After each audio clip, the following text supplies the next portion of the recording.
వైద్య విద్యార్థిని హత్యాచారం తర్వాత కోల్కతాలో ఆందోళన చేస్తున్న జూనియర్ వైద్యుల మెజార్టీ డిమాండ్లు నెరవేర్చేందుకు సీఎం మమతా బెనర్జీ అంగీకరించారు.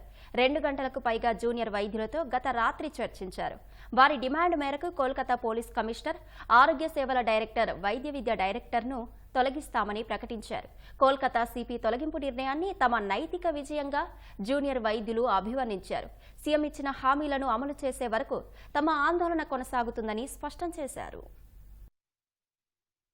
కోల్కతా ఆర్జీకర్ ఆసుపత్రిలో వైద్య విద్యార్థిని హత్యాచార ఘటనను నిరసిస్తూ 38 రోజులుగా వైద్యులు చేస్తున్న ఆందోళనకారులు ఎట్టకేలకు ముఖ్యమంత్రి మమతా బెనర్జీతో చర్చలు జరిపారు. సీఎం నివాసంలో 2 గంటలకు పైగా జరిగిన చర్చల్లో ఆందోళనకారులు చేసిన 5 డిమాండ్లలో 3ంటిని నెరవేర్చేందుకు బెంగాల్ ప్రభుత్వం అంగీకరించింది. కోల్కతా పోలీస్ కమిషనర్, ఆరోగ్య సేవల డైరెక్టర్, వైద్య విద్యా డైరెక్టర్ ను తొలగిస్తామని ప్రకటించింది. ఈ సాయంత్రం 4 గంటలకు కోల్కతా పోలీస్ కమిషనర్ గా కొత్త అధికారిని నియమించనున్నారు. ప్రస్తుత కమిషనర్ వినీత్ గోయల్ ను బదిలీ పోలీసు విభాగంలో మరిన్ని మార్పులు చేస్తామని ప్రభుత్వం తెలిపింది. మిగిలిన డిమాండ్ల పరిష్కారానికి ప్రభుత్వ ప్రధాన కార్యదర్శి నేతృత్వంలోని కమిటీ కార్యాచరణ చేపట్టనుందని చర్చలు ముగిసిన అనంతరం సీఎం మమతా బెనర్జీ ప్రకటించారు. వైద్యుల 90% డిమాండ్లను అమలు చేసేందుకు సిద్దమైనట్లు తెలిపిన ఆమె విధులకు హాజరు కావాలని విజ్ఞప్తి చేశారు. ఆందోళన చేస్తున్న వైద్యులపై ఎలాంటి క్రమశిక్షణా చర్యలు తీసుకోబోమని తెలిపారు. ఆరోగ్య శాఖ కార్యదర్శి ఎన్ఎస్ నిగమ్ ను మార్చారనే డిమాండ్ను అంగీకరించడం లేదన్నారు. మరో డిమాండ్ అయిన కేసు దర్యాప్తును బెంగాల్ ప్రభుత్వం చేయడం కుదరదని,